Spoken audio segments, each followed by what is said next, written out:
Naalala ko isang pare, nagbinyag sa mga bata. Nako, napakamot siya talaga ng ulo. Tinanong niya yung mga magulang, anong pangalan ng bata? Sagot ng mag-asawa, cellphone. Ba't cellphone?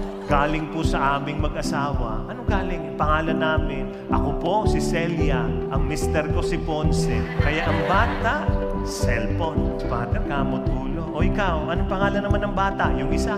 Napangiti niya yung mag-asawa. Charger. Ha? Charger ang pangalan ng anak niyo? Oo, bakit? Galing po sa aming mag-asawa. Ako po si Chari, siya po si Roger. Ikaw, ano naman ang pangalan ng anak niyo? Napangiti yung mag-asawa. SIM card. Ako po si Siming. Siya po si Carding. Alam mo, sabi ng pare, tigil-tigilan niyo yan. Walang matutuloy na binyag. Sabi ng mga magulo, bakit po? Sabi ni Father, walang signal. Magsasalad ako sa Pasko.